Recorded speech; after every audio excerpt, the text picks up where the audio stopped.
Excellent. Donc, on me dit que nous sommes déjà en nombre. Alors, mesdames, messieurs, chers citoyens de Montréal-Nord, bonsoir et bienvenue à notre 4e séance du conseil d'arrondissement à distance et sans public.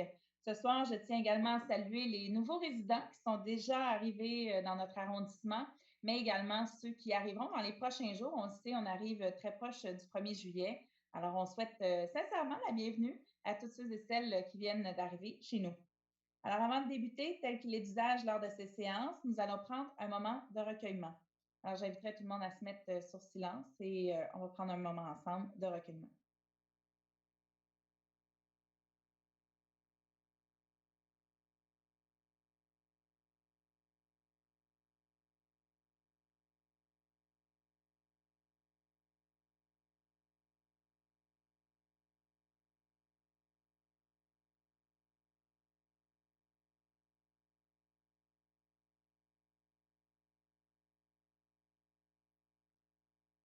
Alors, merci à tous.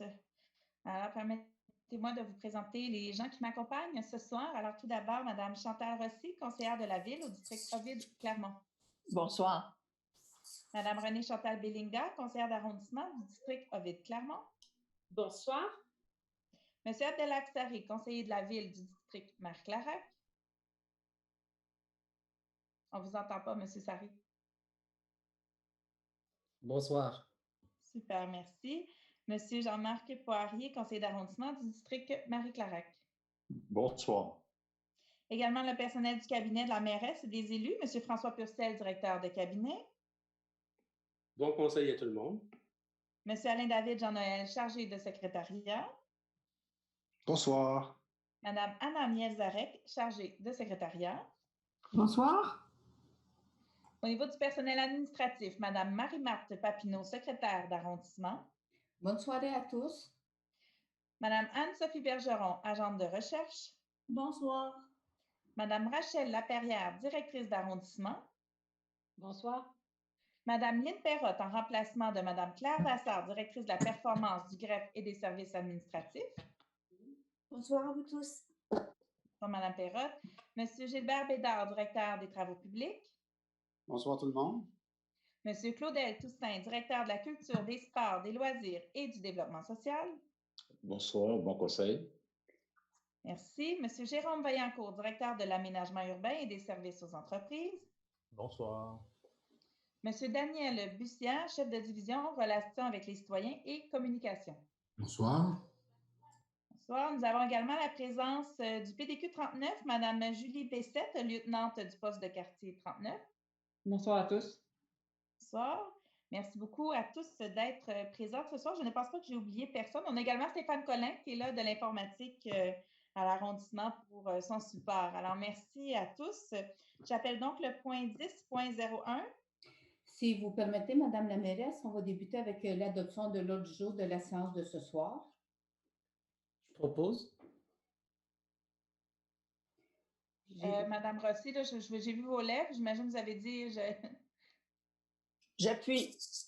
Excellent. Donc, c'est proposé par M. Sari, appuyé par Mme Rossi. Alors, on passe maintenant au point 10.02, qui est le mot de la mairesse et des élus. Alors, avant de débuter la lecture et l'adoption des articles qui sont à l'ordre du jour, permettez-moi de prendre quelques minutes pour faire le point sur différents dossiers. D'abord, concernant la COVID-19. Montréal-Nord est demeuré l'arrondissement le plus touché à Montréal, avec plus de 2500 cas confirmés, soit 9,5 % de la population, et avec plus de 240 décès. Le travail de sensibilisation continue sur le terrain, avec la collaboration des organismes communautaires que je remercie encore. Le déconfinement se poursuit avec l'ouverture des bibliothèques, l'ouverture graduelle des installations sportives extérieures et le début prochain des camps de jour de répit. La pandémie n'est pas terminée pour autant. C'est pourquoi on nous demande tous de rester vigilants. La distanciation physique est toujours très importante et lorsqu'elle est impossible à respecter, le port du masque est fortement recommandé. Nous ne sommes pas à l'abri d'une deuxième vague et on le sait très bien, on en entend parler à tous les jours. Alors, je vais maintenant céder la parole à Mme Rossi. Alors, merci, Mme Black. C'est pour vous informer qu'une erreur de publication de nos vœux pour la fête nationale et la fête du Canada dans le Guide de Montréal-Nord s'est produite récemment et nous tenons à vous présenter nos excuses les plus sincères. En effet, les vœux de la fête nationale sont parus dans l'édition du 16 juin et ceux de la fête du Canada sont parus dans l'édition du 23, soit un jour avant la fête nationale. Cette situation est le résultat d'un malentendu dont nous sommes sincèrement désolés et dont nous nous en excusons. Et vous verrez la nouvelle parution, la parution pour la Fête du Canada dans le guide de demain. Parfait, merci Madame Rossi. Je vais maintenant céder la parole à Monsieur Abdelak Sari. Merci beaucoup, Madame la mairesse. Permettez-moi, au nom du Conseil et de tous les citoyens de Montréal-Nord, je tiens à remercier l'homme d'affaires Stéphane Pierre Corneille, qui a décidé d'offrir 250 000 $ en matériel de protection à divers organismes de Montréal-Nord. M. Corneille dirige l'entreprise Aceler, dont le siège social est installé depuis peu au coin des boulevards Puy-Neuf et Industriel. Merci également au rappeur Loud, qui a participé ce mois-ci à une opération de sensibilisation et de distribution des kits sanitaires auprès de la population du quartier.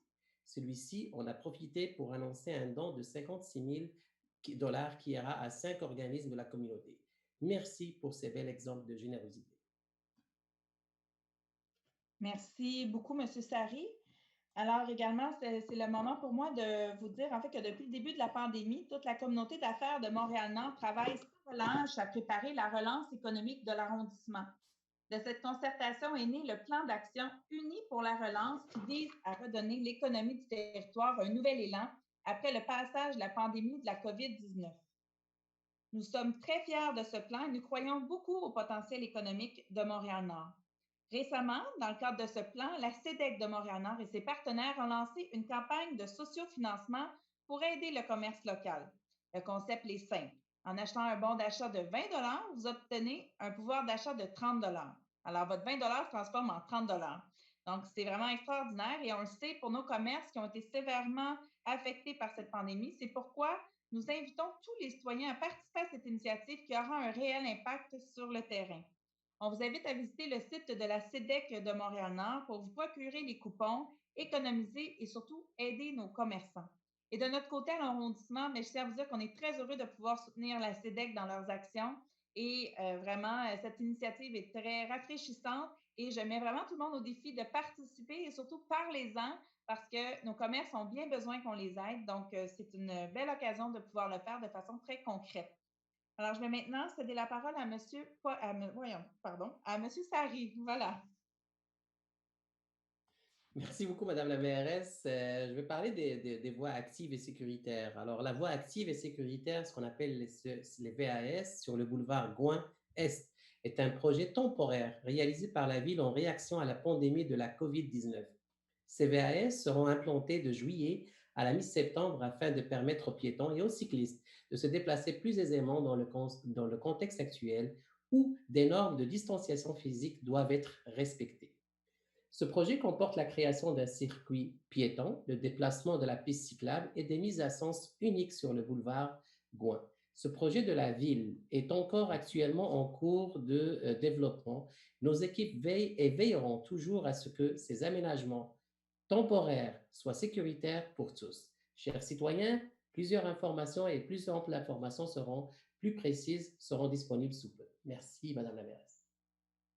Merci beaucoup, M. Sari. Je vais maintenant demander à Mme Rossi de nous parler du Fonds spécial de sensibilisation. Merci. Le 18 juin dernier, la ministre responsable de la métropole et de la région de Montréal, Mme Chantal Rouleau, a annoncé un appui financier de plus d'1 demi-million de dollars pour soutenir 14 projets d'organismes communautaires. Ces projets, dont le but est de travailler à freiner la propagation du coronavirus, sont axés sur la sensibilisation et la prévention de proximité auprès des citoyens. Chez nous, à Montréal-Nord, 3 organismes en sont bénéficiaires. Le Comité de réflexion sur le vieillissement à Montréal-Nord pour son projet Montréal-Nord Communauté solidaire de ses aînés, spécial COVID-19.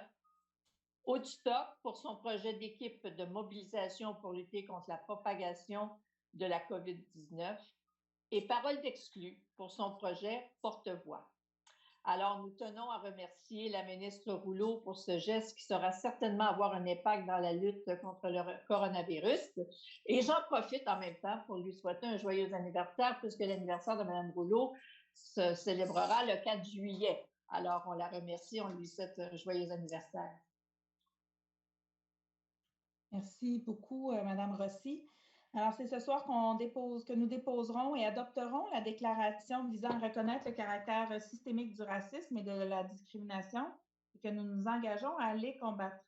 Dans un arrondissement comme le nôtre, où la diversité fait partie de notre ADN, il est naturel de continuer à mettre en place des mesures pour protéger et promouvoir la dignité de l'être humain à tous les niveaux de notre organisation, de nos institutions et auprès de nos citoyens. En sensibilisant, en continuant de combattre les inégalités, ainsi que toutes les formes de discrimination, que nous contribuerons à faire de notre monde un monde meilleur, un monde plus juste. Ce soir, c'est également avec plaisir que nous nommons aujourd'hui M. Abdellah Kissari à titre de maire suppléant pour un mandat qui s'échelonnera du 1er juillet au 31 décembre 2020. À titre de conseiller de la ville pour l'arrondissement, M. Sari sera probablement bien me remplacer, j'en suis convaincue, lorsque je devrais m'absenter. Je ne prévois pas m'absenter, mais bon, on ne connaît pas le futur, comme on dit. Et j'en profite par la même occasion pour remercier ma collègue, Mme Chantal Rossi, qui a su assumer ce rôle dans les derniers mois. Et j'en ai parlé ici que malheureusement, j'ai perdu mon père en décembre dernier. Et Mme Rossi a été vraiment d'un appui très important pour moi. Et elle a su assumer ce poste avec beaucoup d'aplomb, beaucoup de rigueur. Et vraiment, je tiens à vous remercier, Mme Rossi, d'avoir été présente. Ça fait un plaisir de pouvoir boucler l'année dernière ensemble et on a vraiment travaillé conjointement dans la dernière année. Donc, merci encore. Et, c'est plaisir. Voilà, donc ce sera maintenant M. Sari prend la relève. Je passe la rondelle. Oui, c'est ça. Excellent. Alors voilà, donc on va poursuivre avec la mise en candidature de la Société d'histoire. Avec M. Poirier. Voilà, M. Poirier, on ne vous entend pas? Oui, nous tenons à féliciter la Société d'histoire et de généalogie de Moyen-Nord pour sa mise en candidature pour le prix Hommage Bénévolat Québec 2020.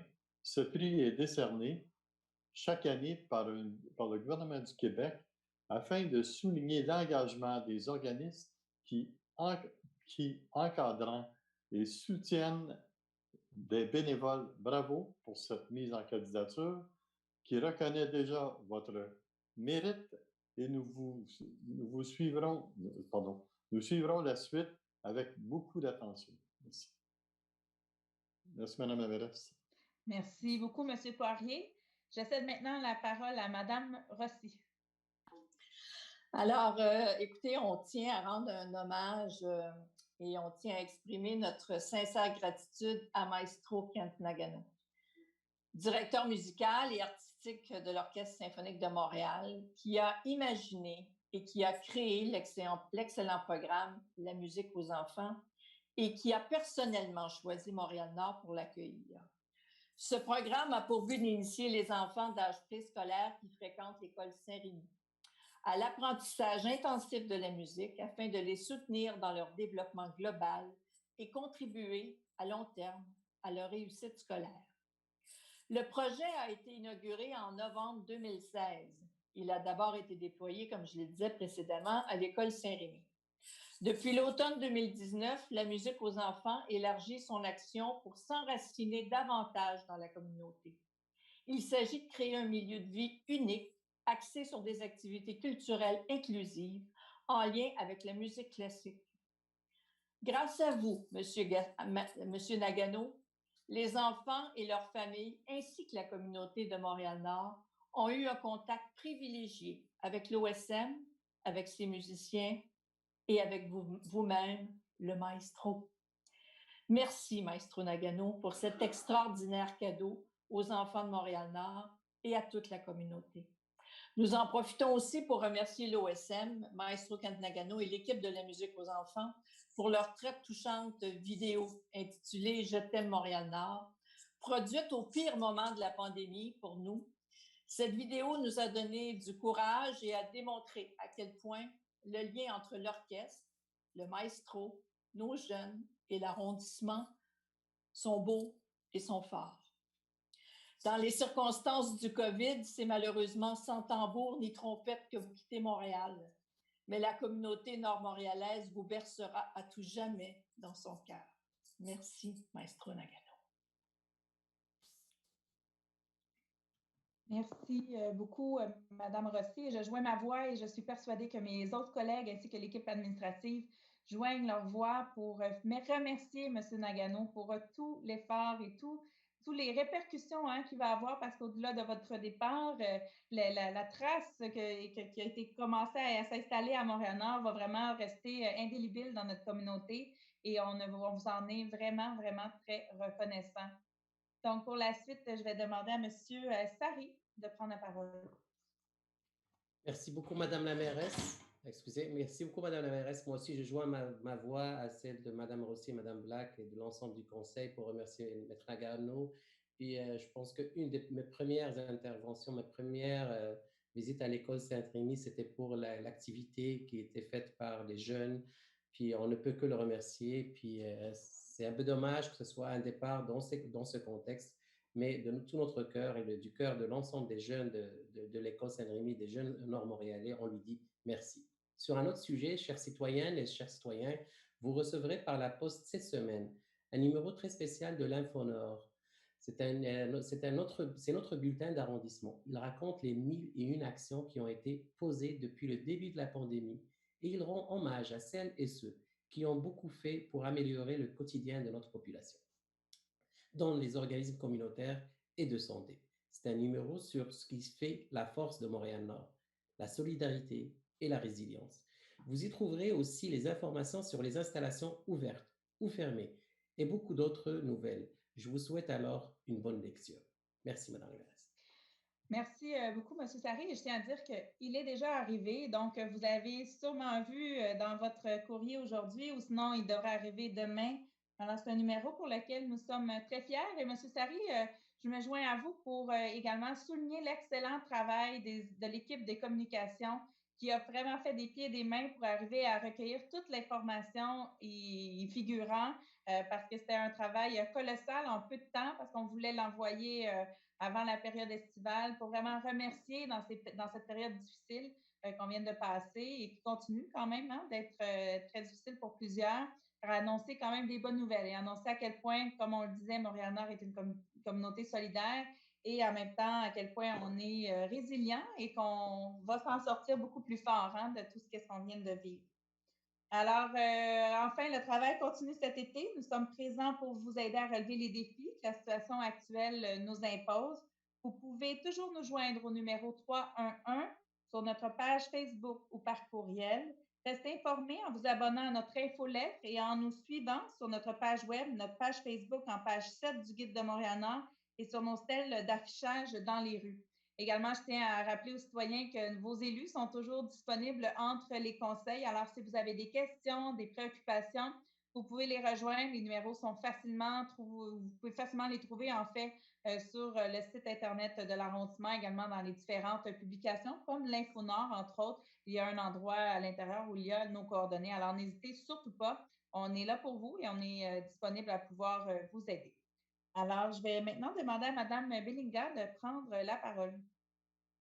Merci, Madame Black. Est-ce que vous m'entendez bien? Oui, absolument. Très bien. Alors, merci. Je me joins bien sûr à mes collègues pour saluer le travail exceptionnel de Kent Nagano et de toute son équipe. Je profite aussi de cette fin des classes pour saluer également l'engagement des parents, des jeunes finissants, également des équipes écoles qui ont fait un travail exceptionnel dans cette période de pandémie pour permettre à nos jeunes de continuer, bien sûr, à acquérir des compétences et à cheminer à travers vraiment des conditions pas toujours évidentes. Donc, nous vous saluons, nous vous souhaitons également d'excellentes vacances en souhaitant, bien sûr, que la rentrée 2020 se fasse dans un contexte plus facile avec, bien sûr, toujours des mesures sanitaires que l'arrondissement met autour des familles et des citoyens pour que ça se passe dans les meilleures conditions. Une deuxième chose, je salue également la déclaration que nous allons adapter comme élus de Montréal-Nord visant le racisme et les discriminations systémiques, donc dans les compétences, bien sûr, de la ville, mais également de l'arrondissement. Et à cet effet, Madame Black, je tiens à réitérer, tel que je l'ai déjà mentionné à quelques reprises, que par rapport à certaines décisions dans nos bibliothèques, je parle de la bibliothèque Ovid clairement, tous les aspects de cartage qui étaient des éléments qui ont été mentionnés comme des pratiques discriminatoires par certains citoyens, par certaines familles, par certains employés, soit retirés de la vision et des actions de nos bibliothèques. Donc, c'est un élément que je réitère. Dans les consultations sur les discriminations et le racisme systémique qui ont été déposées à l'ECPM, ces enjeux-là ont été réitérés. Le Conseil jeunesse de Montréal-Nord a également fait mention de ces pratiques-là. Donc, je crois que nous sommes tous engagés vers des pratiques constructives et positives. Donc, je laisse le soin à l'administration et à vous-même de regarder comment, avec le redéploiement de nos bibliothèques, cet élément pourra être retiré. Le deuxième élément, bien sûr, je salue tout le travail et le rapport de l'ECPM concernant les consultations qui ont eu lieu à la Ville. C'est plus de 7000 participants et autant des citoyens que des organismes qui arrivent avec des recommandations très solides et rigoureuses sur lesquelles s'appuie déjà la mairesse Plante et qui devront bien sûr être déployés à différents niveaux à la Ville de Montréal. Nous allons suivre, et Mme Black pourra peut-être m'indiquer comment à Montréal-Nord ces politiques devront être mises en œuvre pour l'arrondissement avec nos équipes, nos employés. Donc, voilà, c'est un élément que je souhaite également apporter par rapport à vos par rapport à des enjeux donc à plus long terme. Troisième chose, toujours c'est les enjeux de discrimination et de racisme systémique. Je souhaitais simplement savoir à quand nous attendons à avoir des recommandations pour les enquêtes à l'interne concernant les allégations de discrimination des cols bleus qui ont été menées donc par autant des enquêteurs, je pense, du syndicat que de la Ville. Donc, est-ce que nous attendons à voir des recommandations ou un rapport lié à cette enquête dans les prochaines semaines ou les prochains mois? Alors voilà, je vous remercie.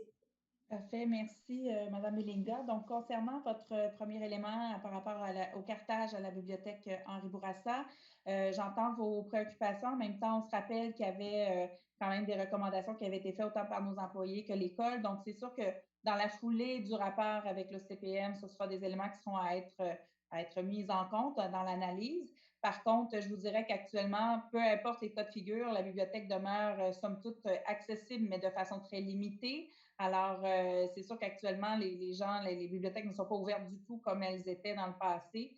Alors, c'est vraiment, c'est actuellement, donc la situation n'est pas du tout en fonction. Puis on verra non plus à l'automne, on ne sait pas de quelle façon la rentrée va se faire. On souhaite fortement que ça se passe dans un cadre le plus normal possible. Par contre, on ne connaît pas l'avenir et surtout en lien avec la deuxième vague.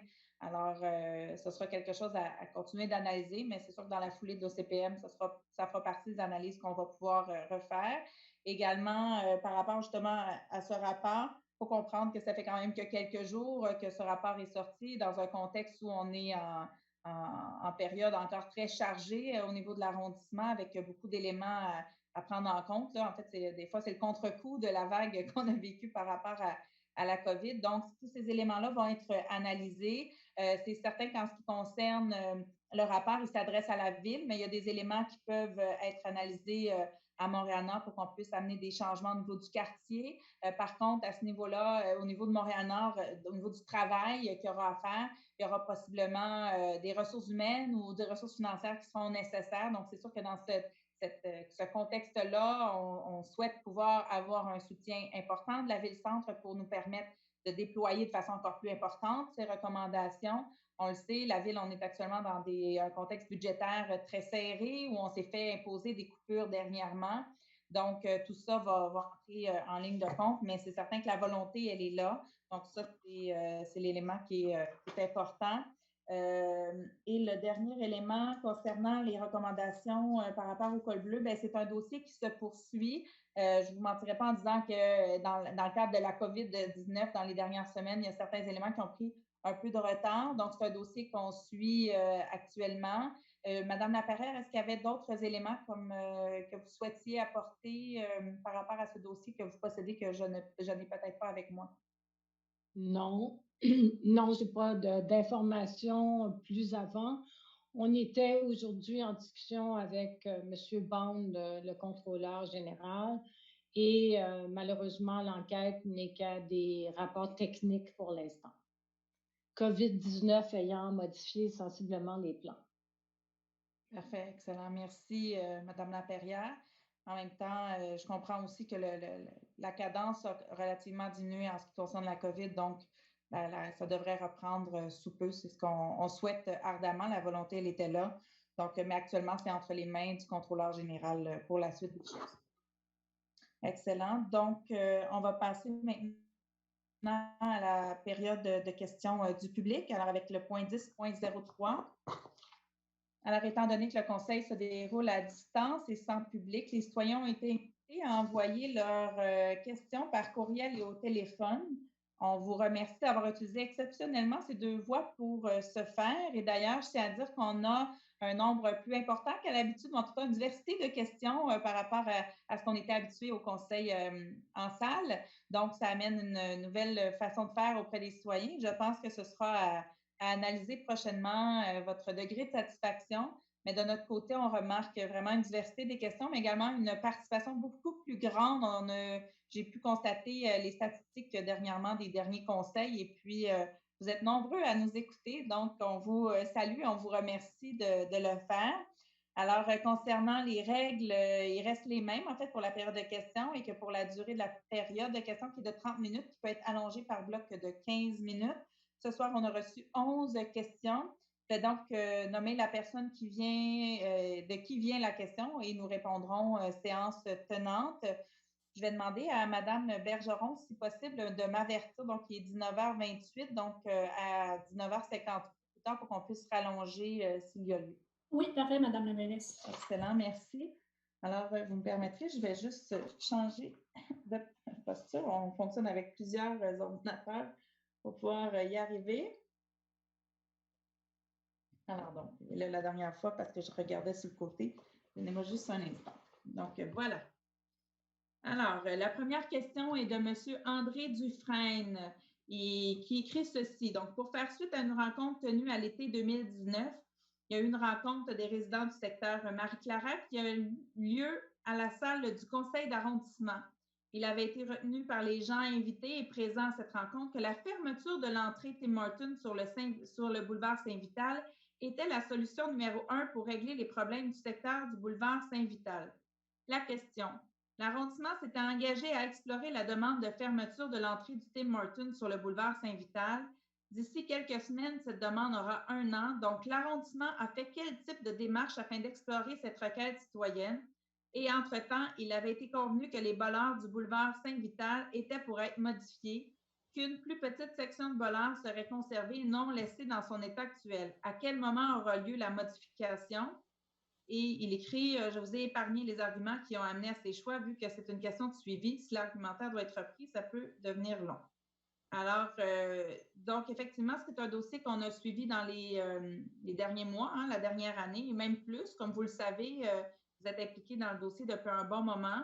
Pour cette question, comme c'est un élément par rapport à la vie juridique, ou en tout cas par rapport au déploiement de cette solution-là, je vais demander à M.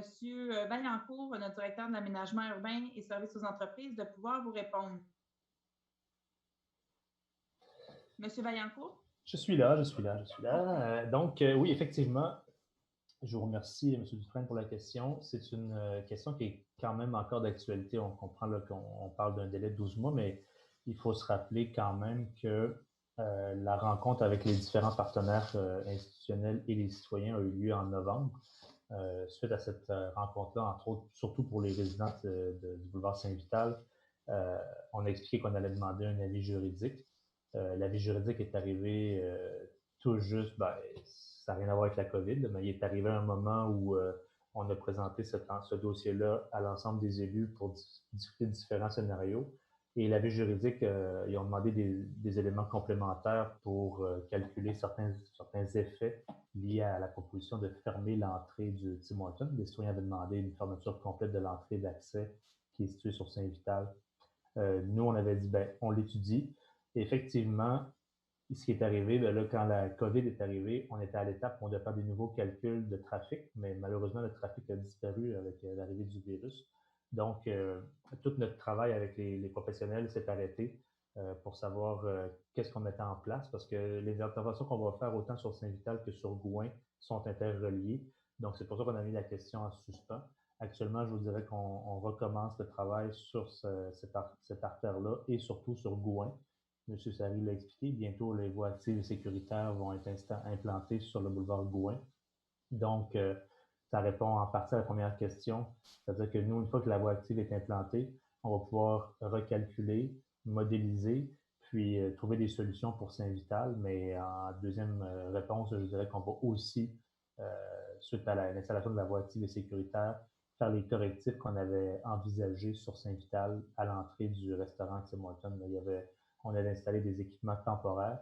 Là, c'est certain qu'on va aller les ajuster en fonction de l'implantation de la voie active et sécuritaire sur Gouin, parce que ça va entraîner des modifications là, potentiellement pour Saint-Vital. C'est pour qu'on ne peut pas mettre en place tout de suite les modules temporaires sur Saint-Vital. Donc, c'est ça qu'on fait pour le moment, mais je comprends que pour les citoyens, ça peut avoir l'air long, parce qu'on a quand même 3 mois et demi, 4 mois qui y a eu un avancement, mais différent. Oui, absolument. Et en ce qui concerne les délais, c'est sûr que plusieurs éléments de comptage, entre autres, pas juste dans votre secteur, mais dans d'autres secteurs de l'arrondissement, ont dû être stoppés au début mars parce que le volume avait complètement changé. Donc, ces éléments-là vont être pris en compte. Et comme M. Vaillancourt le disait, il y a des éléments de comptage, oui, en période estivale, mais en même temps, il y a au-delà de ça avec les voies actives et sécuritaires. Donc, bref, il y a beaucoup d'éléments qui se passent dans votre secteur qui font en sorte que la lecture peut être difficile pour nous. Et on comprend que si on a demandé un avis juridique, c'est parce que on veut vraiment s'assurer qu'on est dans le bon sens pour le bien-être collectif et pour s'assurer aussi au niveau de nos actions, finalement, qu'on est dans le bon sens. Alors voilà. Donc, c'est un dossier à suivre et pour lequel on continue de travailler ardemment. Donc, je vais aller maintenant à la question numéro 2, qui est de Réal Demers Junior et de Francine Côté, qui disent le projet Poussette sur Gouin-Est, ce projet devait être opérationnel le 18 juin 2020. Est-il possible d'avoir une mise à jour quand le tout sera complété? Alors, pour cette réponse, je vais demander à ma collègue, Mme Rossi, de prendre la parole. Alors, merci pour votre question, M. Demers et Mme Côté. Quand on parle du projet Poussette sur Gouin comme tel, c'est un projet qui se vit dans les limites de Rivière-des-Prairies. Ce n'est pas un projet qui était prévu à Montréal-Nord. Par ailleurs, la Ville de Montréal a annoncé il y a déjà plusieurs semaines la création, on en a parlé quelques fois depuis le début du Conseil, des voies actives sécuritaires dans certains arrondissements, dont chez nous, à Montréal-Nord. Alors, ces voies actives sécuritaires, VAS comme on les appelle, ont comme objectif de permettre aux Montréalaises et aux Montréalais de se déplacer en toute sécurité, à pied, à vélo, dans un contexte où de nouvelles normes de distanciation physique doivent être respectées. À noter que ce sont des aménagements temporaires, par contre, prévus jusqu'à la mi-septembre. Pour notre arrondissement, il est prévu qu'une telle voie soit aménagée sur le boulevard Gouin dans toute sa longueur, de Saint-Michel jusqu'à Audias-le-Duc. L'espace de circulation étant restreint, nous devons prévoir des sens uniques pour la circulation des véhicules pour être en mesure d'aménager efficacement les VAS. Même si c'est temporaire, nous devons analyser vite, mais bien, les impacts de tels changements sur la circulation et faire en sorte de poser les bons gestes. Les sens uniques, les voies cyclables, les stationnements, les autobus, tout est à penser pour assurer prioritairement la sécurité des usagers. Les piétons, les cyclistes, les automobilistes, tout le monde doit être en sécurité. Pour le moment, nous sommes en attente des dernières approbations des autorités de la Ville-Centre.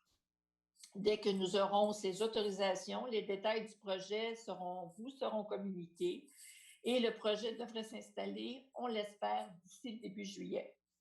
Pour nous, les élus de Montréal-Nord, il est évident que ce projet doit être sécuritaire pour tous nos citoyens.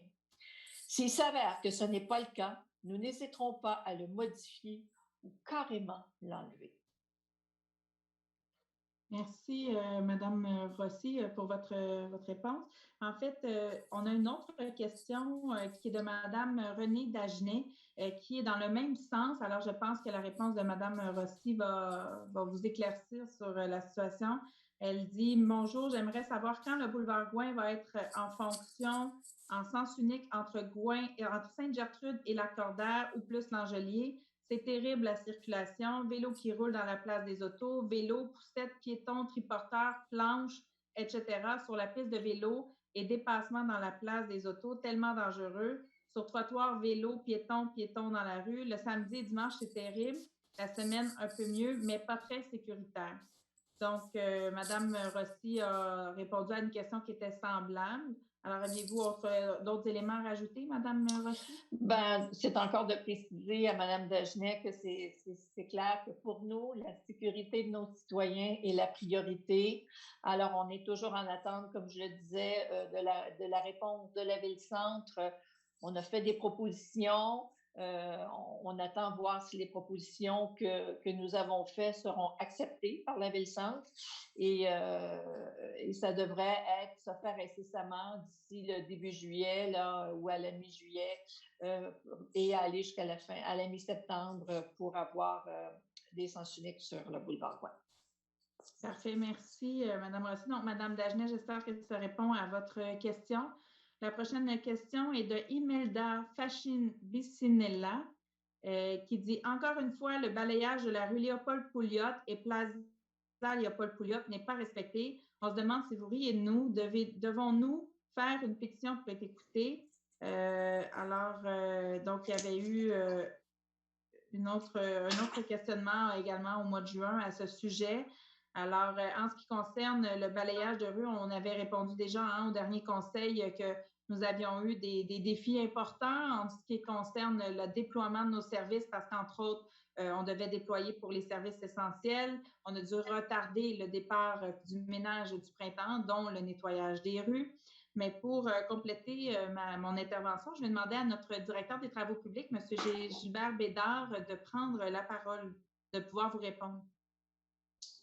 Oui, bonsoir tout le monde. Bon, donc, comme le disait la mairesse, est-ce que vous m'entendez bien? Oui, allez-y, on vous entend. Okay.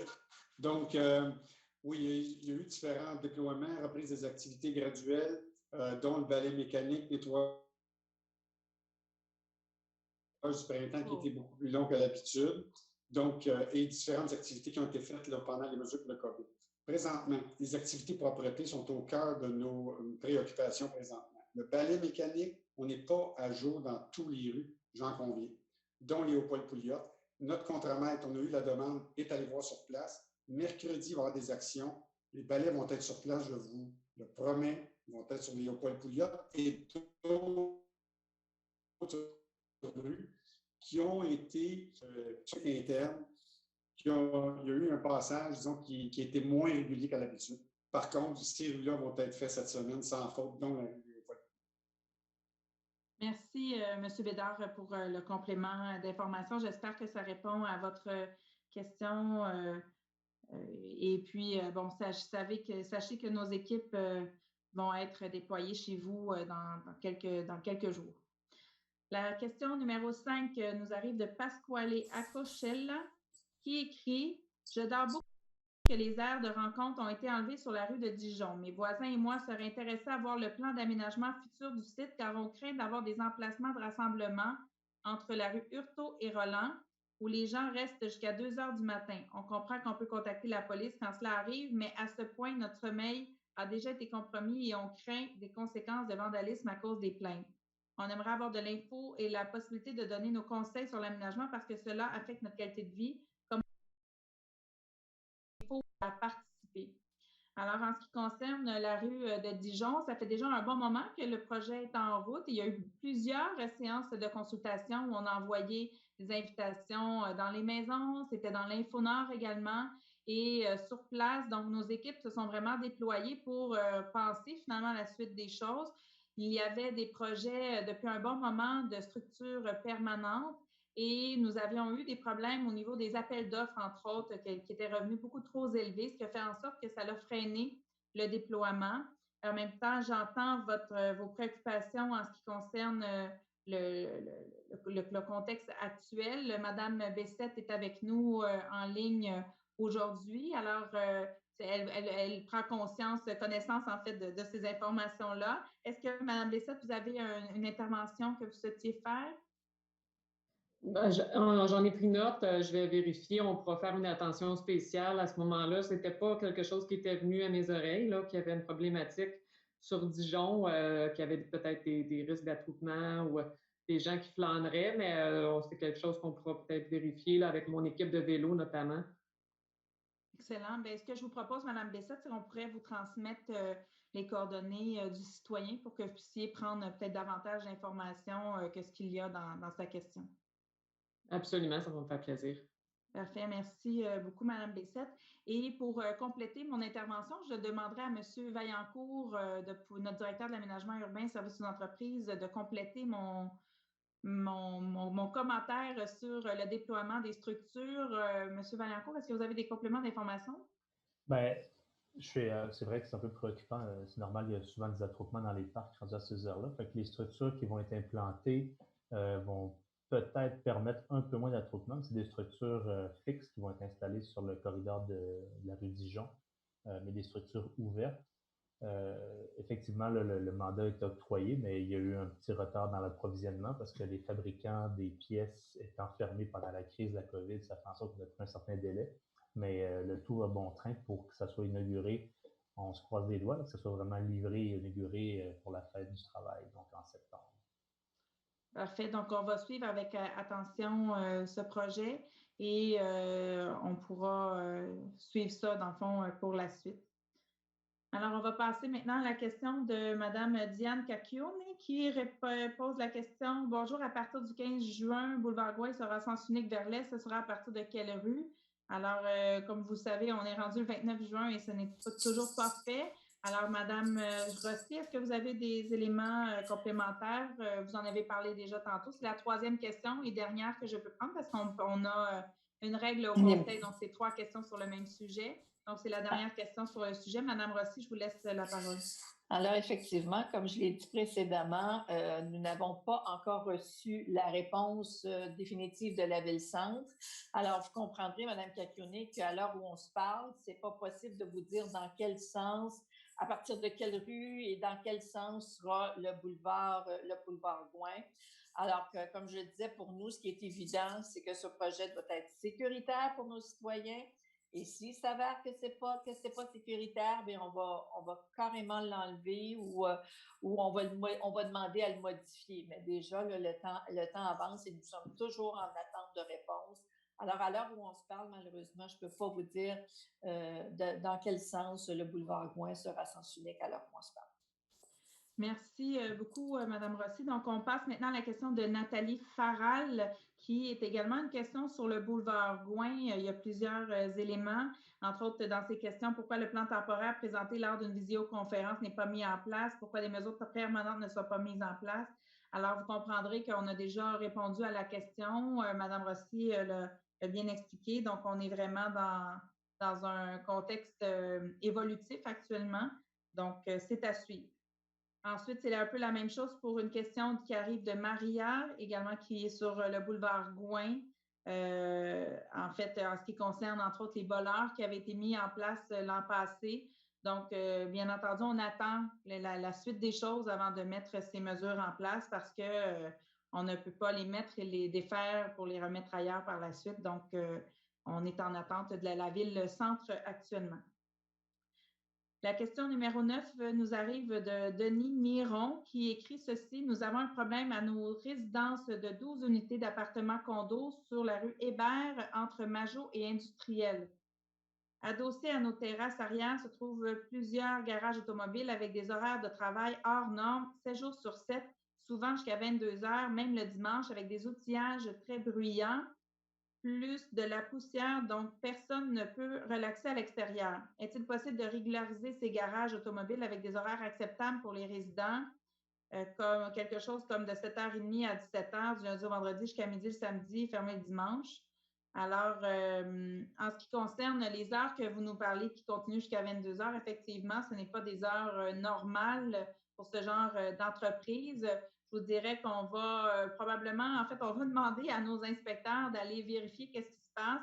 De toute façon, on a vos coordonnées, alors on va pouvoir justement vous contacter pour avoir un peu plus de détails sur ce que vous avez observé dans le secteur.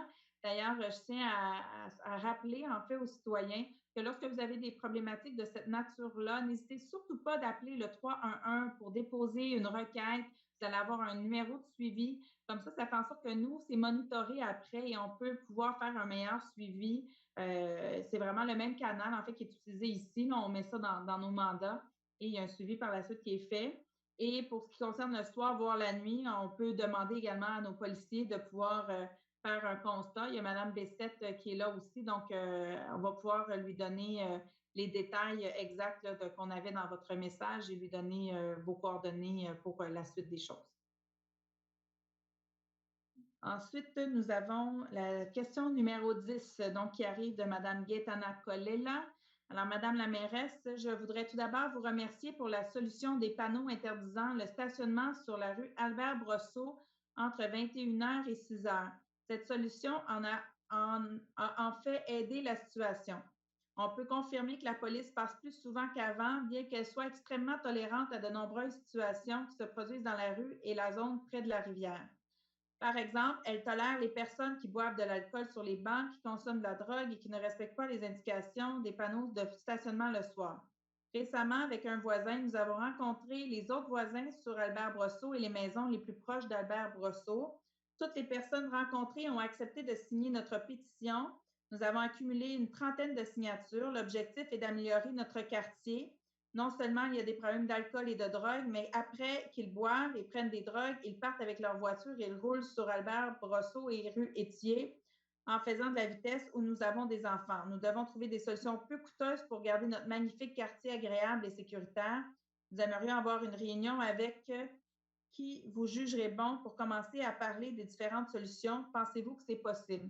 Alors, bien entendu que c'est possible. Lors de la dernière rencontre du conseil d'arrondissement, je vous avais mentionné que c'est un dossier qui nous tenait à cœur et qu'on voulait arriver à faire des changements. Je suis heureuse d'entendre que le changement qui a été fait au niveau des panneaux de signalisation semble avoir quand même eu un effet. Alors, c'est un premier pas, mais bien entendu, je comprends très bien dans votre message et j'ai pu constater également ce qu'il y avait décrit sur votre pétition. Elle est d'ailleurs dans le courriel et je pourrais la transmettre à Maître Papineau qui pourra l'ajouter au conseil de ce soir. Alors, j'en ai pris connaissance et effectivement, ce que vous mentionnez dans votre pétition est vraiment des éléments importants. Je peux comprendre que ça vient jouer sur la quiétude dans votre secteur. Donc, soyez rassurés que vous me demandez si c'est possible. Absolument que c'est possible. Bien entendu, il faut se trouver une façon de faire qui va nous permettre de respecter les règles de distanciation. Mais maintenant, les gens sont plutôt habitués à fonctionner, que ce soit avec Zoom ou avec Meet. Donc, on trouvera une façon de pouvoir se parler rapidement et ce sera assurément avec quelques-uns de mes collègues, avec les gens de l'administration, mais également le service de police, le poste de quartier 39 sera également invité à la rencontre pour pouvoir échanger avec vous vraiment dans une optique constructive pour arriver à trouver des solutions. On le sait, parfois, c'est des éléments complexes quand on a des situations comme ça dans les rues. Et on a tenté un premier pas. Ce que j'entends, c'est qu'on a allé encore plus loin. Donc, c'est ce qu'on va faire. On va être à votre écoute et on va faire le possible également en ce qui a lien autant avec les services de police que nos services d'urbanisme. Donc, on va y travailler avec vous. C'est dans cette optique-là qu'on souhaite travailler de toute façon avec nos citoyens. Donc, prochainement, on va vous contacter en fait dans les prochains jours pour pouvoir organiser cette rencontre. Donc, voilà. Et la dernière question, je vais juste prendre une petite gorgée d'eau parce que ça ne paraît pas, mais dans des conseils comme ça, on parle beaucoup, je parle beaucoup.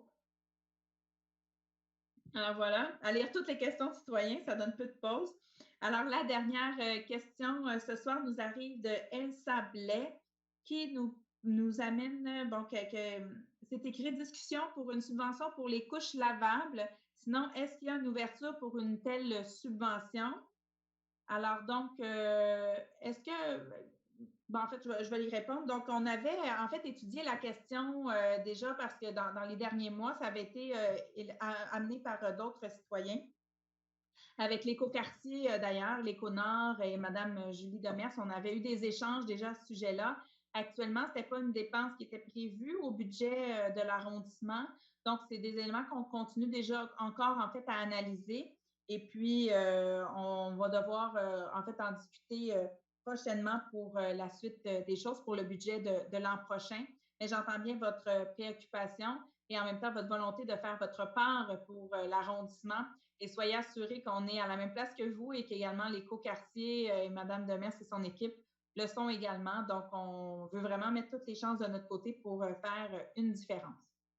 Donc, voilà, c'est ce qui met fin à la période de questions. Je rechange mon setup. Ça demande une grande table quand on fait le conseil comme ça. Je vais juste, donnez-moi une petite seconde. Alors, donc, nous sommes maintenant rendus à la séance ordinaire, en fait. Donc, Maître Papineau, on est au 10-04. En fait, c'est le 10-04 à 10-06. Le 10-04, on vous demande d'adopter le procès-verbal de la séance extraordinaire qui s'est tenue le 14 mai à 8h45, ainsi que le procès-verbal de la séance ordinaire qui s'est tenue le 1er juin à 19h. 10-05, on demande de déposer aux archives le procès-verbal de la réunion du comité consultatif d'urbanisme qui s'est tenue le 5 mai 2020.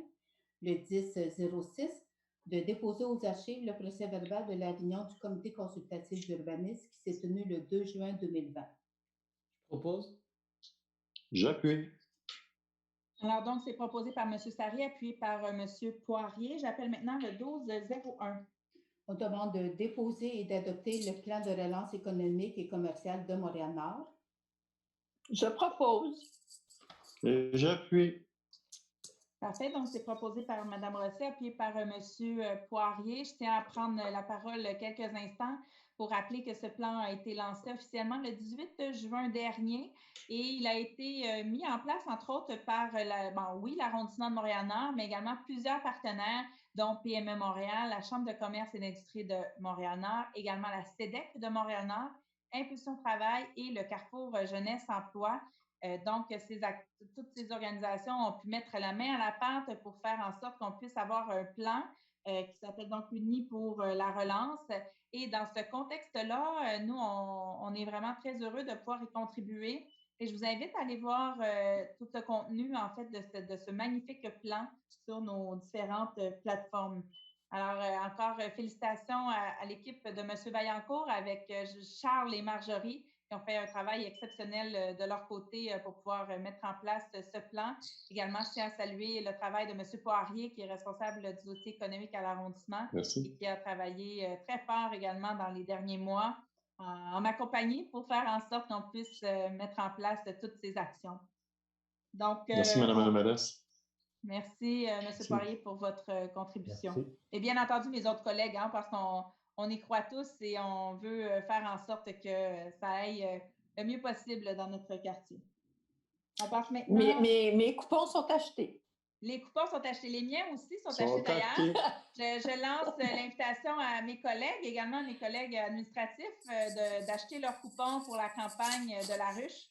On en parlait un peu plus tôt. C'est vraiment une contribution, un projet très concret que la CEDEC a mis en place pour pouvoir aider nos commerçants, mais également nos organismes du territoire. Donc, il reste M. Sarry, Mme Bilinga. J'espère que vos coupons... oui. Pour le bénéfice de tous les citoyens, nous rappeler les points de vente ou quelques-uns pour les... Oh là là! En fait, il y en a plusieurs, là, que ce soit sur le boulevard P9, le boulevard Charleroi, que ce soit même Panini 76, il y a le marché Bilal, il y a sur P9 pour les matelas, si je ne me trompe pas, il y a Déca Coiffure sur Charleroi. Donc, il y a vraiment plusieurs commerces qui sont dans la liste. En fait, vous devez les choisir. Quand vous allez chercher vos coupons, vous dites dans quel commerce vous souhaitez que votre coupon soit mis en place. Alors, c'est vraiment une initiative très intéressante. pour les citoyens de Montréal-Nord, en fait, qui fréquentent déjà ces restaurants et ces magasins, c'est une belle économie à faire, hein, parce que pour 20 ou 40 on se retrouve avec 30 ou 60 dans nos poches. Donc, c'est bien intéressant pour relancer. Donc, Mme Bessette, j'en profite aussi pour vous inviter. On pourra vous en faire parvenir les informations pour inviter tous nos policiers de Montréal-Nord à contribuer aussi de leur côté. Madame la mairesse, es-tu un maximum? Non. En fait, il n'y a pas de maximum actuellement. C'est sûr que la CEDEC, au contraire, veut vraiment pouvoir faire stimuler, mais on souhaite qu'il puisse avoir plusieurs personnes différentes, en fait, qui font leurs achats. Et ce qui est également demandé, c'est que ces achats soient faits dans les prochaines semaines pour pouvoir faire en sorte que l'argent revienne dans nos commerçants et fasse rouler l'économie. C'est vraiment l'objectif premier. Et pour les citoyens qui ne peuvent pas venir, en fait, découvrir notre bel arrondissement, ce qu'on leur dit, c'est de participer via la campagne solidaire qui permet, entre autres, aux 20 qui devient un 30 d'être remis à une famille dans le besoin de notre quartier qui, elle, va aller acheter dans les entreprises et les commerces du quartier pour les aider. Donc, c'est vraiment un travail qui aide tout le monde en bout de ligne. Alors, merci, Mme Bilinga, pour le clin d'œil. Monsieur Sari, vous prévoyez acheter plusieurs bons, c'est ce que je comprends? Tout à fait, Madame la mairesse. Excellent, excellent. J'attends à ce que tout le monde achète, puis après ça, je vais surenchérir. Excellent. Donc, à la fin, s'il en manque quelques-uns, on va être des volontaires pour pouvoir acheter. Mais en fait, je pense que l'idée, c'est surtout d'encourager nos commerces du secteur. Et en même temps, c'est des belles occasions aussi pour pouvoir découvrir des commerces on n'est pas allé. Et on a pu voir, entre autres, dans l'article du Guide de Montréal-Nord, qu'il y avait plusieurs commerçants qui étaient très heureux de participer à cette initiative. Ils sont vraiment plusieurs dizaines à avoir levé la main et à avoir accepté de travailler dans ce sens. Donc, merci aussi à eux de faire cette première campagne de sociofinancement qui est nouvelle. En même temps, on explore et ce sera peut-être un élément qu'on gardera pour la suite. Alors voilà, donc, et en fait, je tiens quand même à dire que c'est un des éléments du plan, mais il y a aussi d'autres éléments, entre autres l'accompagnement des entreprises, pardon, excusez-moi, et également la promotion du territoire, la campagne elle-même qui va être diffusée, entre autres, par nos différents outils de communication. Alors, on va passer maintenant, donc c'est proposé, je pense que je l'avais dit, par Mme Rossi et appuyé par M. Poirier, mais je comprends que c'est appuyé par tous mes collègues, n'est-ce pas? Ensuite, on passe donc au 12-02. On vous demande d'approuver le retrait du statut de reconnaissance de l'organisme Mené Autrement et ce à partir du 29 juin 2020. Je propose. J'appuie. Madame Bilinga, je vois que vous parlez. Je ne vous entends pas. Excusez-moi, je demanderai le vote pour ce point. Parfait. Donc, on va passer donc au vote pour le 12.02. Alors, donc, je vais faire la tournée. Donc, Madame Rossi? Pour. Donc, Madame Rossi vote pour. Monsieur Sari? Pour. Monsieur Sari pour. Monsieur Poirier? Pour. Parfait. Madame Bilinga? Je vote contre. Pour moi, c'est en fait, c'est un impact important pour les familles et les enfants de Montréal-Nord. Donc, ce retrait, parce que bien sûr, ça donne plusieurs avantages lorsqu'on est donc un partenaire ou, de l'arrondissement. Donc, voilà, cela explique donc la décision pour laquelle je vote contre. Oui, bien, en fait, donc le vote est terminé. Donc, parfait. Votre argumentatif a été, en fait, votre vote a été enregistré, de même que celle des autres collègues. Et en fait, comme on avait dit, en fait, il y a plusieurs éléments dans ce dossier-là qui font en sorte qu'on arrive à cette décision-là aujourd'hui. Alors, la semaine dernière, entre autres, je vous dirais, oui, on est conscient qu'il y a des impacts, mais en même temps, la semaine passée, mon directeur de cabinet vous avait entre autres proposé une rencontre pour vous donner plus d'informations. Et ce qu'on sait, c'est qu'il y a eu plusieurs problématiques entre les deux organisations et ça depuis quelques années. On a tenté dans les derniers mois de pouvoir faire de la médiation, entre autres, avec cette organisation-là. Et malheureusement, ils n'ont pas respecté les conditions de médiation, ce qui a fait en sorte qu'actuellement, les conditions ne sont pas réunies pour poursuivre le partenariat. Et c'est dans ce contexte, en fait, qu'on met fin. Alors, voilà. Et Madame la maire, je veux juste je tiens à remercier M. Purcell qui a fait l'état de la situation. Ça n'aurait pas changé ma décision par rapport au vote actuel. Donc, c'est simplement que selon mes convictions et mes valeurs, l'impact est trop important pour nos jeunes et nos familles dans l'arrondissement, dans cette décision. Parfait. Merci. La résolution est quand même adoptée En fait, à la majorité. Donc, oui, parfait, Madame Papineau. Donc, la résolution est adoptée puisqu'on est à la majorité. Alors, on va poursuivre donc avec le 2001 à 2003. Le 2001, on demande d'adjuger à l'éterrassement multipaysagien, qui est notre ressource soumissionnelle conforme, pour un montant de 528 038 et 78, les taxes sont incluses. Un contrat pour l'exécution des travaux de réaménagement du parc école Jules Verne. On demande d'autoriser une dépense de 40 000 en taxes. Et les taxes sont incluses pour les contingents, ainsi qu'un montant de 15 000 pour les incidents. C'est pour une dépense totale de 583 038 et 78. 2002, d'adjuger à les entreprises Michele et Angelo Cardillo Limité, qui est notre plus bas soumissionnaire conforme, pour un montant de 400 729 et 73. Les taxes sont incluses. Un contrat pour la fourniture, la plantation ainsi que l'entretien de végétaux et d'arbres. C'est des arbres qui sont installés dans nos saillies de trottoirs sur diverses rues de l'arrondissement. On demande d'autoriser une dépense de 20 000 pour les contingences ainsi qu'une dépense de 13 000 pour les incidences pour une dépense totale de 433 729 et 73. Le 2003, d'adjuger à les constructions AS Filiatro, qui est notre plus bas soumissionnaire conforme, pour un montant de 192 008 et 25. Les taxes sont incluses. Un contrat pour la réfection partielle de la toiture de la mairie. On demande d'autoriser une dépense de 34 561,49 pour les contingences. Un montant de 5 173,88 pour les incidences, pour une dépense totale de 231 743 et 61. Je propose. J'appuie. Alors, c'est proposé par Mme Rossi, appuyé par M. Poirier. J'appelle maintenant le 2004 à 2005.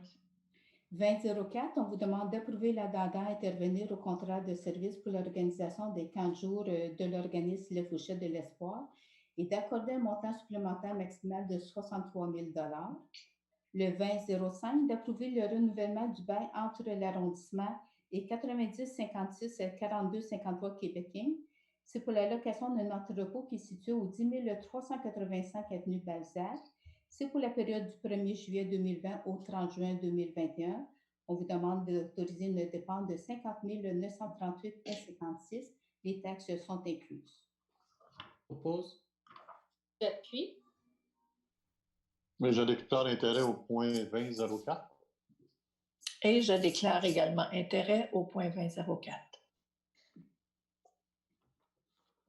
Oh là là, excusez-moi. C'est proposé par M. Sarré, appuyé par Mme Bellinga. M. Poirier et Mme Rossi déclarent intérêt au 2004. On passe maintenant au 2006 à 2008. 2006, on vous demande d'octroyer à Groupe ABS pour un montant de 18 040 et 73. Les taxes sont incluses. Un contrat de service pour l'évaluation environnementale des sols. C'est dans le cadre du réaménagement du campus P9 à l'arrondissement. On vous demande d'autoriser également un transfert de 18 040 qui provient du fonds de réserve. Le 2007, d'approuver la convention complémentaire intervenue entre le Centre de services scolaires de la Pointe-de-l'Île afin de déterminer les responsabilités respectives dans le cadre de la tenue des camps de jour, c'est dans le contexte de pandémie de la COVID-19.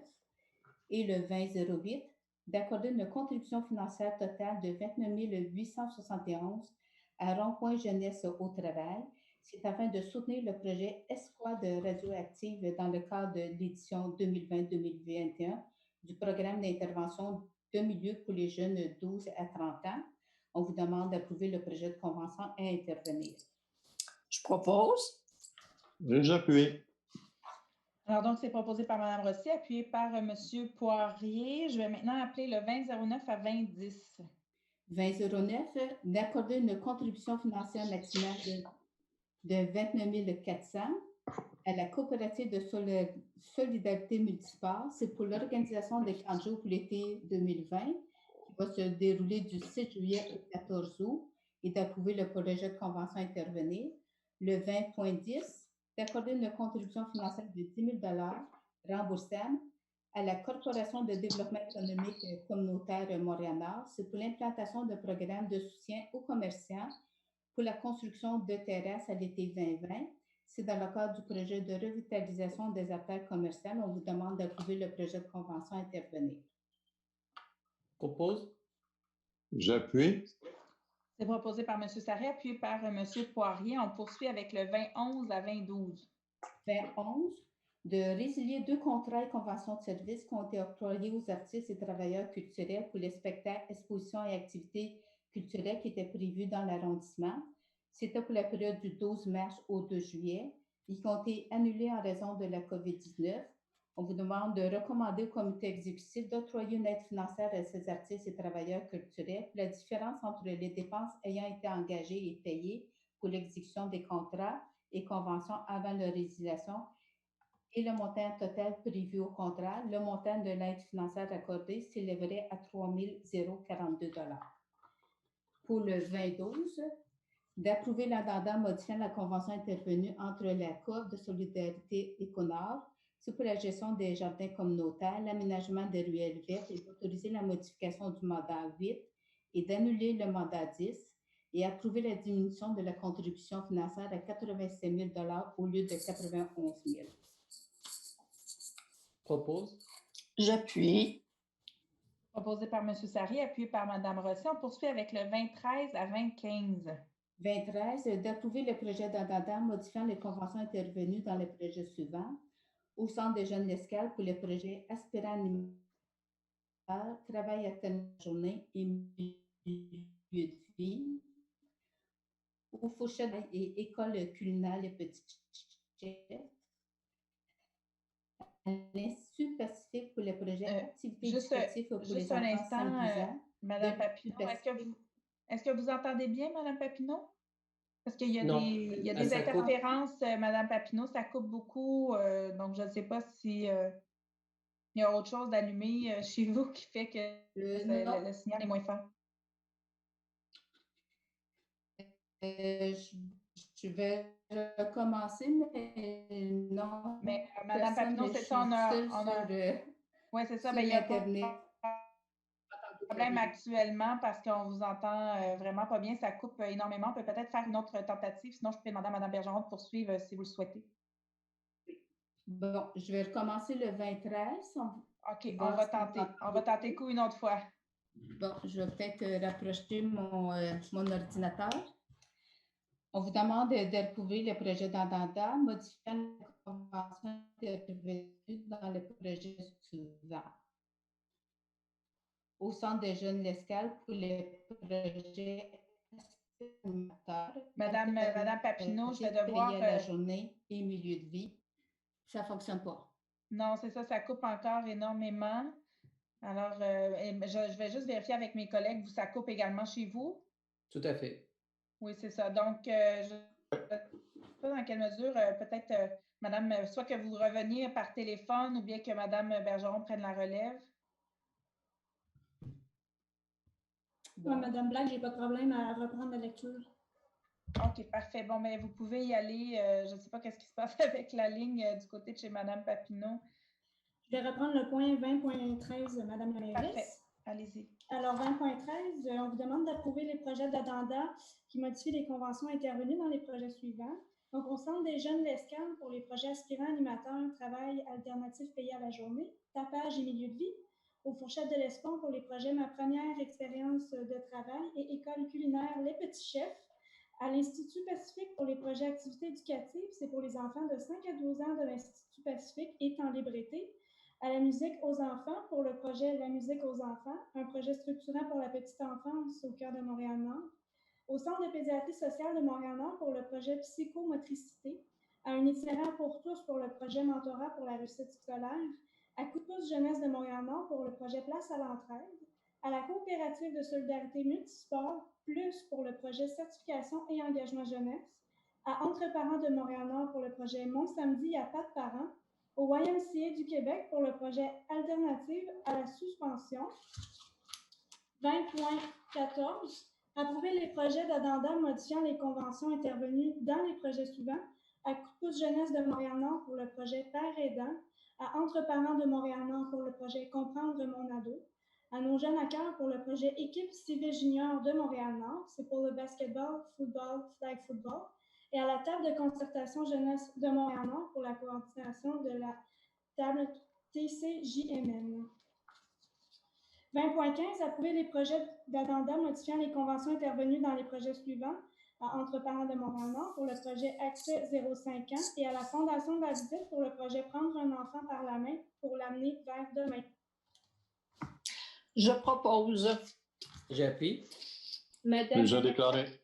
Oui, je pense qu'il y a des déclarations d'intérêt à ce point-là. Madame Rossi, est-ce que vous en avez une au 23? Madame Rossi était principalement pour le projet des camps de jour aux Fourchettes de l'Espoir. Okay, Moi, j'ai déclaré intérêt. Donc, M. Poirier déclare intérêt. De votre côté, Mme Billinga? Non, je déclare d'intérêt, mais je me demandais si le fait que ce soit les Fourchettes de l'Espoir, ça impliquait automatiquement une déclaration d'intérêt ou pas. Madame non, pas du tout. C'est dans le cas des camps de jour. Très bien, aucun problème, madame. Parfait, excellent. Alors, donc, c'est proposé par Mme Rossi, appuyé par M. Sari. M. Poirier déclare donc intérêt au point 20-13. De votre côté, Mme Billinga, tout c'est correct? Non, tout est beau, Madame. Parfait, excellent. Je vais simplement m'en assurer. Donc, excellent. Donc, on va passer maintenant au point 30. Donc, j'appellerai le 30-01 à 30-03. 30.01. Approuver et déposer les rapports mensuels au 31 mai 2020. 30.02. Approuver et déposer les rapports sur l'exercice du pouvoir délégué au 31 mai 2020. 30.03. Affecter le surplus de gestion pour l'exercice 2019 de l'arrondissement de Montréal-Nord au montant de 3 567 400 $. Je propose. J'appuie. Donc, c'est proposé par M. Sari et par M. Poirier. J'appelle maintenant le 30-04 à 30-06. 30.04. Autoriser une dépense supplémentaire de 9 346 $, taxes incluses, à Jardin Dion Inc. C'est dans le cadre du contrat 19-17-619. C'est pour la fourniture, la plantation et l'entretien de végétaux et d'arbres à l'entrée L'Angelier et Henri Bourassa. 30.05. Offrir en vertu de l'article 85 de la Charte de la Ville de Montréal, Métropole du Québec, au Conseil municipal que l'arrondissement de Montréal-Nord prenne en charge la conception, l'installation et le maintien de corridors sanitaires sur différentes rues.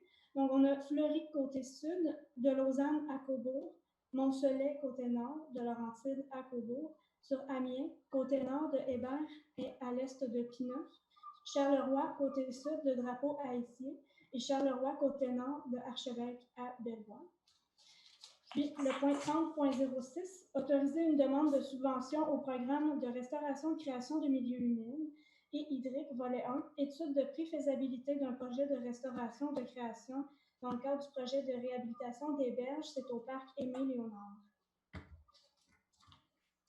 Je propose.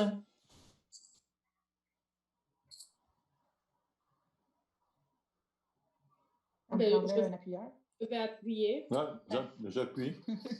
Bon, ben, en fait, Mme Billinga vous a devancé, M. Poirier. Donc, c'est parfait. Proposé par... J'ai pas entendu la fin coupait. Donc, désolé. Parfait. Donc, c'est proposé par Mme Rossi, appuyé par Mme Billinga. Donc, on va passer maintenant au 40-01 à 40-03.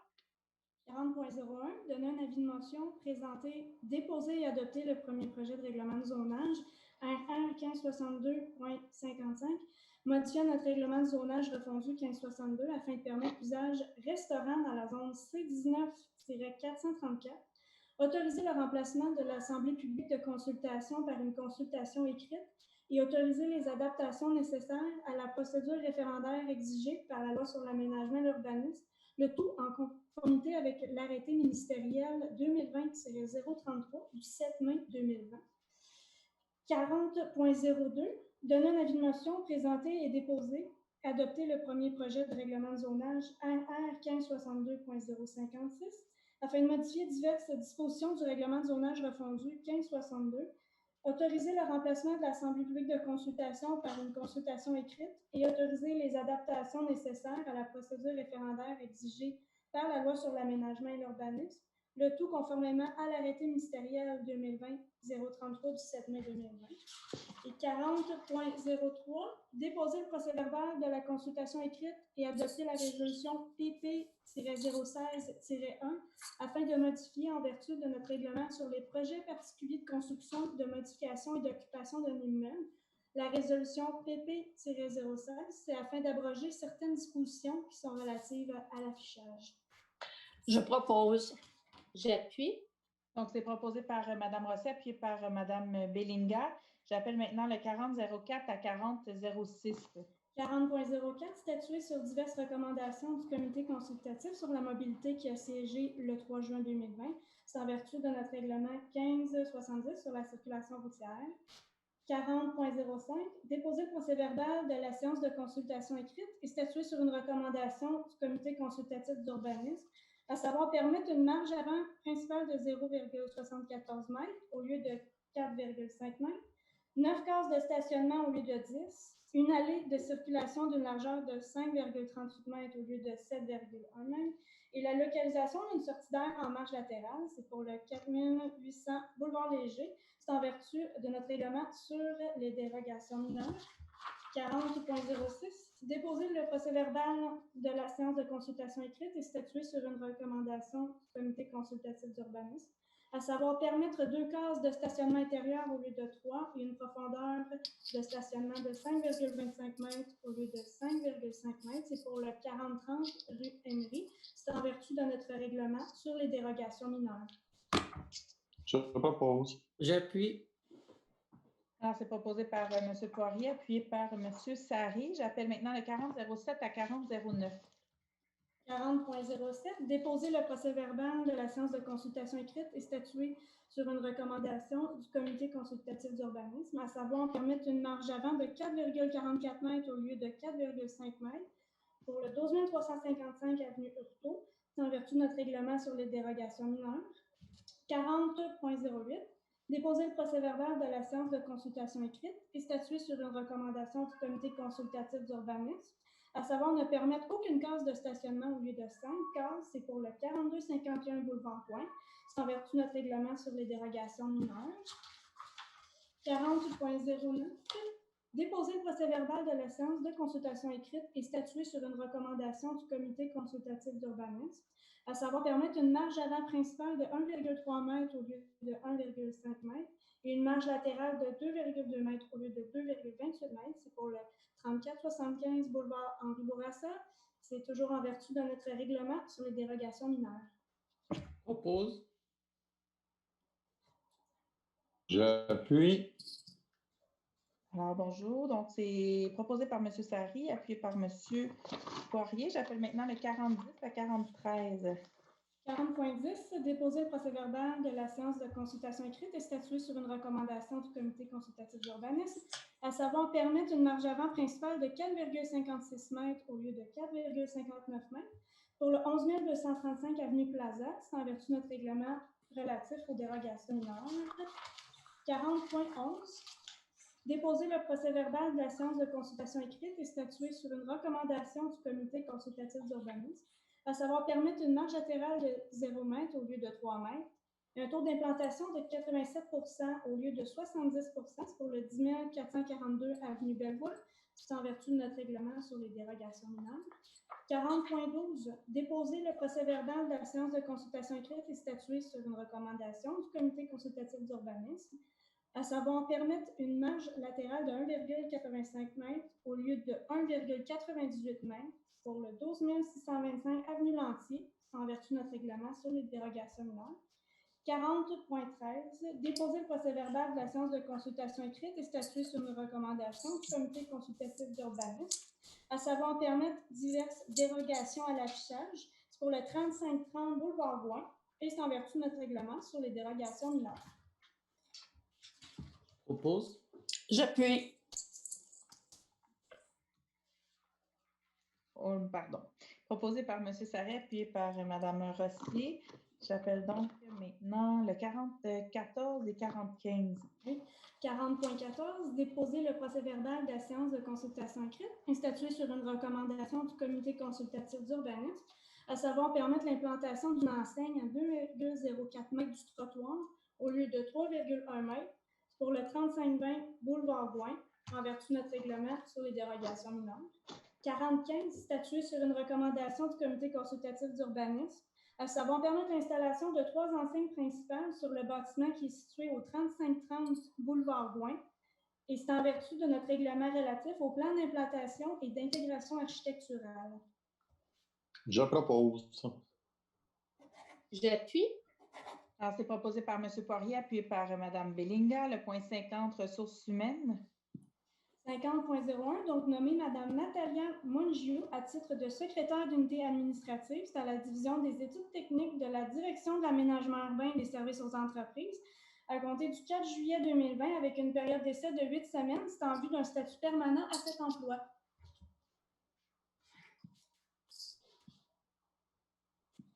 Alors, ça prendrait un proposeur.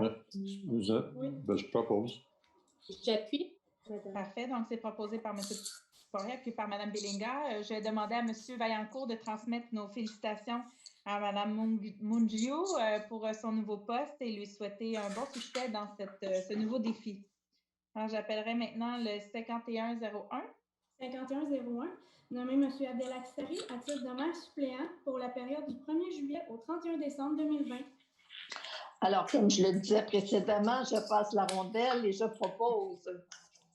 Et j'appuie.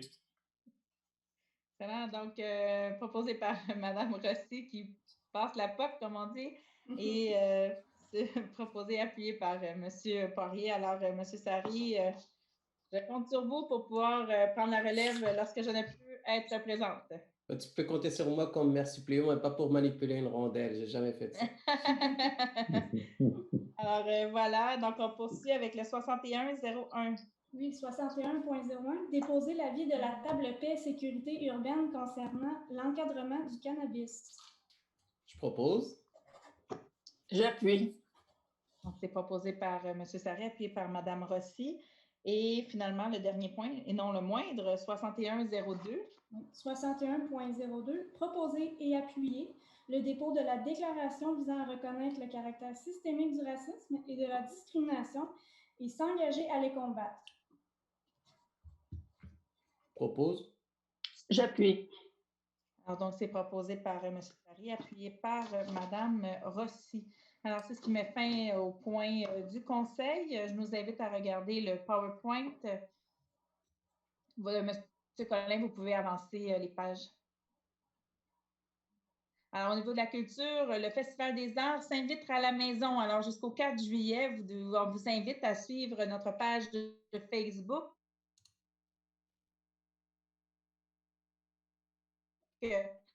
Chaque jour, des vidéos, des images, des œuvres réalisées par des artistes professionnels et amateurs de Montréal. Prochaine page. Au niveau sport et loisirs, ouvert, donc qu'est-ce qui est ouvert? Les terrains de tennis, les jeux de pétanque et de bocce, terrain de soccer, terrain de basket. Les 4 jours des Fourchettes de l'Espoir, le bloc A sera de la semaine 6, 13 et 20 juillet, alors que le bloc B sera la semaine du 27, 3 et 10 août. Donc, c'est ce qui est ouvert. Ensuite, ouvert les jeux d'eau au Parc Émile-Léonard, Primo, Ménard et Monti. Piscine et pataugeoire au Parc Saint-Laurent et la piscine au Parc Ottawa. L'ouverture prochaine est prévue pour les piscines Primo et Charleroi le 6 juillet et les pataugeoires du Parc Ottawa, le Carignan-Sauvé et la Cordaire le 13 juillet. Alors, on rappelle au niveau de la COVID-19, il y a plusieurs ressources communautaires qui se déploient dans notre arrondissement. Besoin d'aide, un seul numéro au niveau de l'aide alimentaire, 514-852-1492. Besoin de parler, le CIUSNIM vous écoute, donc le 514-940-3300. Besoin d'aider, vous voulez faire une différence, vous pouvez devenir bénévole en appelant au 514-328-1114. Au niveau de la santé, un numéro pour votre quartier, le 366 Nord, Pour la COVID-19, la clinique de dépistage, le numéro 514-644-4545 ou d'appeler au 811. Au niveau de la violence conjugale ou familiale, le 911 ou le 1-800-363-90-10. Et recherche d'un autre service communautaire dans le secteur ou ailleurs, un numéro unique multilingue, le 211. Eh bien, comme on en parlait un peu plus tôt, aidons nos commerces, achetons local. On vous invite à consulter le site commercemtlnord.ca/ouvert. Et bien entendu, d'aller contribuer à la campagne de sociofinancement de la CEDEC de Montréal-Nord. Hein. On en a parlé déjà beaucoup dans le conseil. Et pour plus d'informations, vous avez nos différentes pages Internet pour pouvoir aller suivre les informations en temps réel hein, sur tout ce qui se passe, surtout dans la situation dans laquelle on est actuellement. Alors, c'était le dernier conseil avant la période estivale. Alors, sur ce, je vais en profiter de mon côté. En fait, je vais inviter tous mes collègues à pouvoir le faire par la suite. Mais de mon côté, je tiens à remercier chacun de mes collègues et chacune des personnes, en commençant par la directrice d'arrondissement, Mme Laperrière, mais tous les directeurs et tous les employés de l'arrondissement qui ont travaillé très, très fort dans les dernières semaines, les derniers mois. Ça a été un travail colossal qui est accompli par toutes nos équipes pour faire en sorte qu'on arrive à traverser une épreuve, hein, une épreuve qui était très grande et qui a été très surprenante, je pense, pour tous et chacun, de par son ampleur, mais également par la force avec laquelle elle a frappé notre arrondissement. Mais je tiens à vraiment le souligner encore une fois à quel point on a pu voir la force de Montréal-Nord qu'on avait de travailler ensemble et de faire une différence ensemble, que ce soit autant au niveau social, au niveau psychosocial, au niveau économique, vraiment, la façon de faire à Montréal-Nord, elle est là. Donc, on est solidaires, on est unis. Et puis, vraiment, les prochaines semaines, je pense, vont démontrer encore plus à quel point on est résilient et que notre communauté sait se relever de différentes épreuves. Elle en a eu déjà plusieurs dans les dernières années, mais là, on vient d'en avoir une grosse. Et on va s'en sortir en grandi de tout ça. Alors vraiment, je tiens à remercier tout le monde et j'ai une pensée particulière pour les personnes du cabinet, François Purcell, Anna Miezarek, également Alain David, Jean-Noël, qui ont été d'une aide incommensurable dans les dernières semaines, qui ont fait une grande différence pour nous parce que, bien entendu, quand on est appelé comme élu à aller sur différentes tribunes, à différentes rencontres, à s'adapter aussi avec toutes les mesures qu'on connaît actuellement, l'équipe au cabinet est d'une aide très, très précieuse pour nous. Donc, je tiens à mon nom et au nom de mes collègues à les remercier et vraiment saluer tout le travail de toutes nos équipes et également nos partenaires. Hein. Nos partenaires, on en parlait un peu plus tôt, que ce soit au niveau communautaire, au niveau économique, nos commerçants, vraiment tout le monde s'est uni pour faire face à tout ce qui s'est passé. Et vraiment, moi, je suis très, très fière d'être la mairesse de Montréal-Nord et d'avoir pu constater de mes yeux vus tous ces efforts qui ont été faits. Et vraiment, la période estivale arrive. Vous comprendrez que tous les élus on part pas en vacances bien loin, comme bien du monde au Québec et dans le monde actuellement sur la planète. Mais donc, on sera présent, on sera toujours disponible pour pouvoir vous aider dans les prochaines semaines. Et donc, voilà. Donc, je vais me laisser quelques mots pour la toute fin et je vais céder la parole à mes collègues pour qu'ils puissent vous adresser également quelques mots avant la période estivale. Donc, je vais commencer par mesdames. Alors, Madame Rossi. Merci, Mme Black. Premièrement, je veux reculer peut-être de 24 heures, étant donné qu'on n'a pas pu le faire avant. Et je veux, avec un petit peu de retard, souhaiter bonne fête des pères à tous les papas de la communauté haïtienne qui célébraient hier la fête des pères pour la communauté haïtienne. Je veux également souhaiter de bonnes vacances, un bon été, mais surtout, pas parce qu'on est en période de déconfinement qu'il faut être moins prudent. Je conseille le port du masque en public.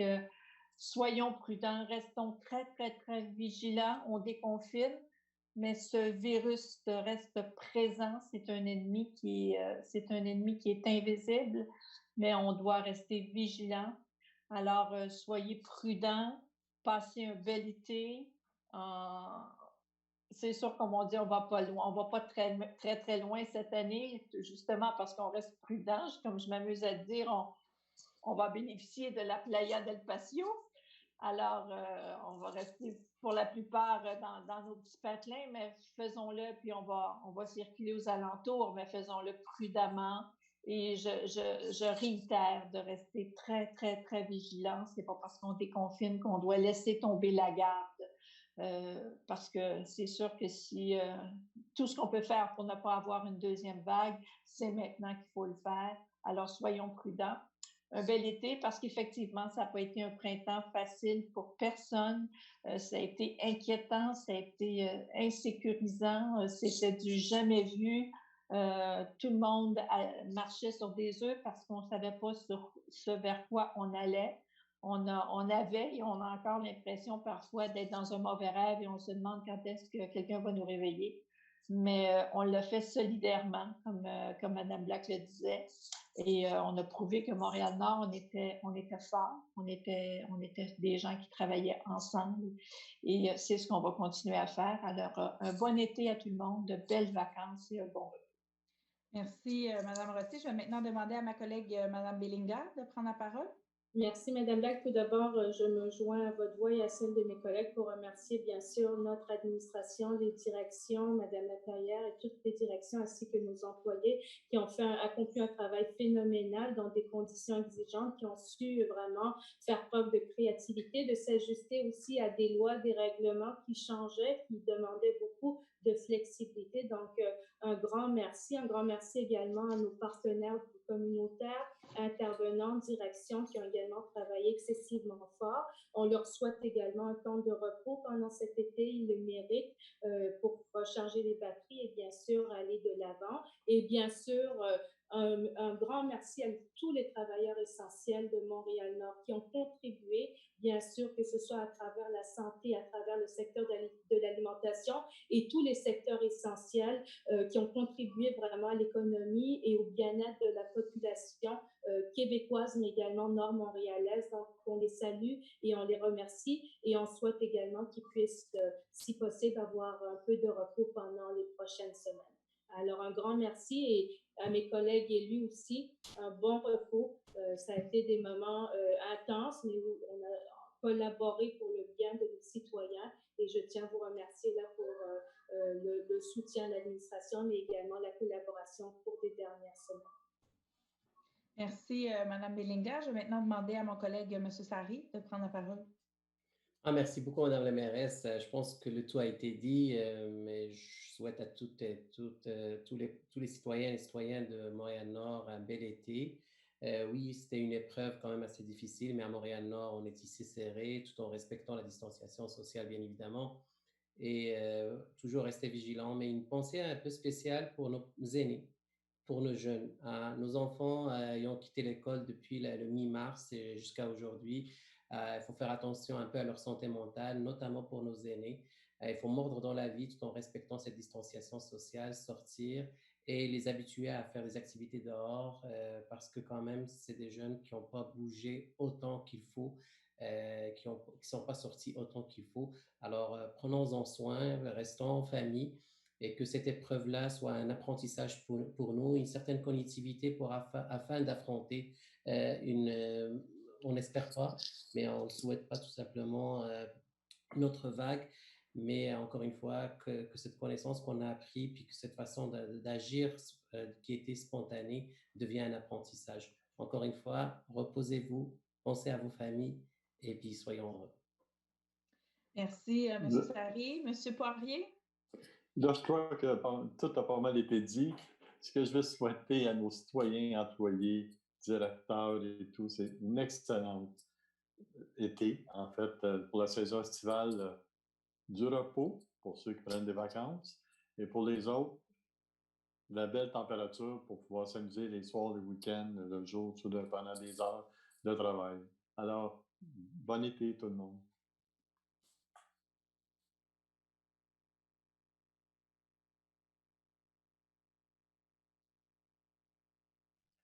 Madame la mairesse? Je pense que Madame la mairesse est gelée. Merci. Je pense que mon Internet est revenu. On ne te voit pas. Non, là, tu es comme figé. Juste pour te dire, Chantal, tu es toujours merci pléante. Alors. Il ne faut pas faire de l'effet comme ça, désolé. Alors, écoutez, problème technique au niveau de Mme Black. Vous comprendrez que je suis certaine qu'elle vous souhaite encore, elle réitère les souhaits d'un bon été, de belles vacances et on se revoit tous et toutes en santé et heureux au mois d'août. À bientôt.